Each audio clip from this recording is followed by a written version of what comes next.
You write a lot about the inner circle and inner circle talk. What exactly is an inner circle?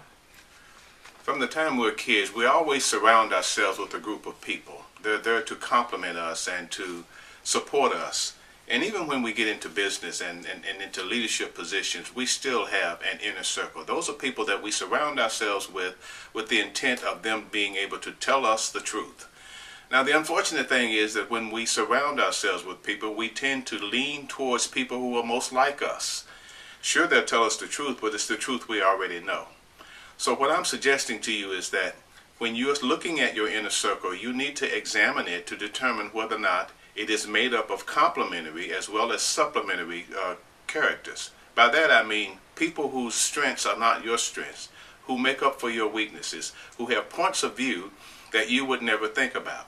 When they tell you the truth, it's something that you have not thought about and something that you probably would not ever consider. So inner circle is very important. In my last article, I talked about the danger of inner circle talk because inner circles get to be so tight that they use language with each other that sometimes would derail them if that language ever went public. So inner circles are very important, and the makeup of the inner circle is very important. Cut that out. Hank Paulson, the former U.S. Secretary of Treasury, says that good leaders surround themselves with people who complement their strengths and make up for their weaknesses. Do you agree?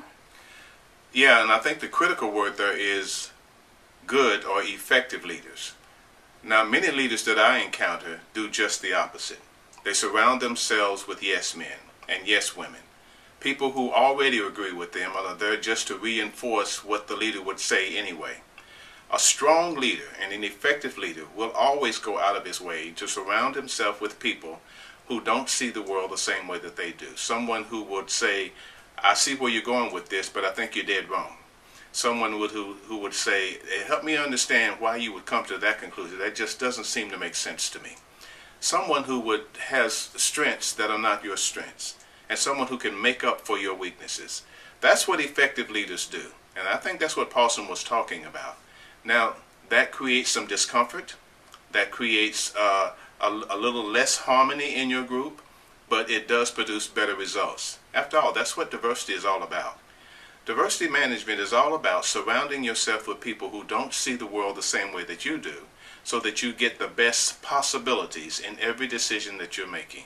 Not just the narrow range of decisions that you would make with just you and your people, but the best range of possibilities. Inner circles are critical. Thank you.